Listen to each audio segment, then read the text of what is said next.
문제 11번입니다. 다음 중 컴퓨터의 중앙처리 장치가 한 번의 연산 처리에 사용하는 데이터의 단위를 나타내는 것으로 옳은 것 했습니다. 비트, 바이트, 워드에서 우리 자료의 구성 단위를 물어보고 있는데 자료 구성 단위 우리 기본적인 것들 한번 같이 봐보도록 할게요. 가장 기초가 되는 게 비트가 되는 거지요. 비트는 정보 표현의 최소 단위입니다. 0 또는 1 둘 중에 하나 두 가지 상태를 나타내는 것이 바로 비트가 되겠고요. 이 비트가 모여서 니블이 됩니다. 니블은 4비트가 모여서 돼요. 4비트가 모여서 1니블이 됩니다. 보통 16진수 한 자리를 표현을 할 때 요 니블 단위를 사용을 하게 돼요.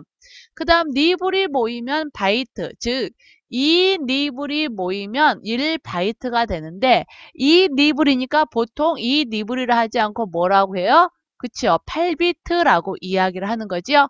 8비트가 모여서 1바이트가 됩니다. 그럼 바이트로는 뭐를 할 수 있냐? 문자를 표현할 수가 있죠. 영어라던가 숫자 한 글자를 표현을 하는 것이 바이트가 됩니다. 그리고 이 바이트가 컴퓨터에서 중요한 주소를 지정하는 단위가 됩니다. 주소 지정의 단위가 바로 바이트이기도 해요. 그 다음 바이트가 모여서 워드가 됩니다. 워드는요, CPU가 한 번에 처리할 수 있는 명령의 단위라고 이야기를 하는데 이 워드는요, 또 세 가지로 나눠지게 되죠. 가장 기본적인 게 풀워드가 되겠고요. 또 절반인 할프워드, 그 다음 꽃배기인 더블워드가 있습니다. 풀워드는요, 4바이트가 기준이 돼요. 4바이트를 풀워드라고 합니다. 그러면 할프워드는요, 절반이니까 몇 바이트가 되겠어요? 그치요, 2바이트가 되겠죠. 더블워드 곱빼기니까 그치요, 8바이트 됩니다. 그러면 이거를 비트로 바꾼다 그러면은요, 4바이트는 몇 비트가 되나요? 1바이트가 8비트였으니까 48에 32에서 32비트. 할프워드는 16비트죠? 그 다음 더블워드 같은 경우는요, 64비트가 됩니다. 32비트, 64비트, 16비트. 16비트 컴퓨터, 32비트 컴퓨터, 64비트 컴퓨터 어디서 들어봤던 말이 같죠? 그쵸? 32비트 컴퓨터냐? 64비트 컴퓨터냐? 뭐 현재의 윈도우즈 운영체제가 64비트 운영체제냐? 32비트 운영체제냐? 이러한 말들도 많이 쓰잖아요. 이 16비트냐, 32비트냐, 64비트냐 이게 어떠한 워드를 사용을 하느냐 이겁니다. 그리고 이게 나타내는 게 뭐예요? CPU가 한 번에 몇 비트를 처리를 할 수 있느냐. 한 번에 16비트를 처리할 수 있느냐? 할프워드. 한 번에 32비트 처리가 가능하느냐? 풀워드. 한 번에 64비트를 처리할 수 있느냐? 더블워드. 이게 되는 거죠. 그래서 이 워드는 CPU가 한 번에 처리할 수 있는 명령의 단위다라는 거 기억해 주시면 되겠고요. 그 다음에 필드가 됩니다. 이 필드는요, 의미 있는 정보를 표현하는 단위가 돼요. 그 다음 레코드가 되는데 레코드는요, 컴퓨터 내부에서 자료를 처리하는 단위가 됩니다.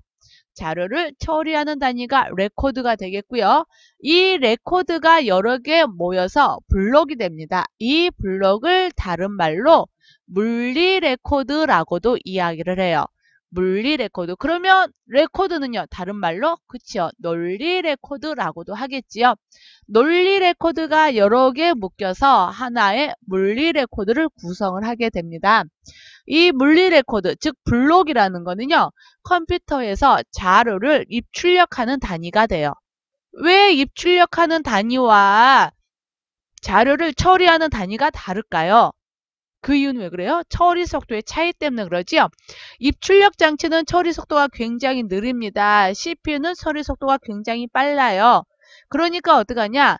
입출력을 할 때 한꺼번에 왕창 많이 입출력을 해놓는 거예요. 그래서 CPU로 가져다 두면 CPU는 하나씩 하나씩 자료 처리를 하는 거죠. 그래서 입출력 시간을 조금이라도 줄여보자 하는 겁니다.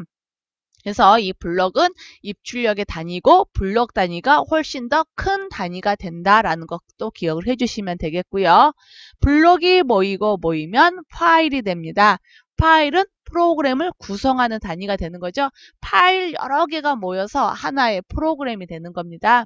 그리고 데이터베이스를 구성을 하게 되겠고요. 그래서 우리 자료의 구성 단위에서 비트, 니블, 바이트, 워드 이 정도는 우리가 조금 기억을 해 두셔야 돼요. 특히 니블은요. 커마일 2급에서 한번 다뤄진 적이 있는 문제거든요. 그러니까 니블의 개념도 조금 기억을 해 두실 필요는 있습니다. 문제에서는요. 중앙 처리 장치가 한 번의 연산 처리에 사용하는 데이터의 단위, 즉 연산 처리를 할 때 사용하는 단위를 물어봤거든요. 연산을 하는 단위, 연산의 단위는 뭐였나요? 그치요? 워드였었지요? 그래서 문제 11번은 3번으로 답 선택을 해주시면 됩니다.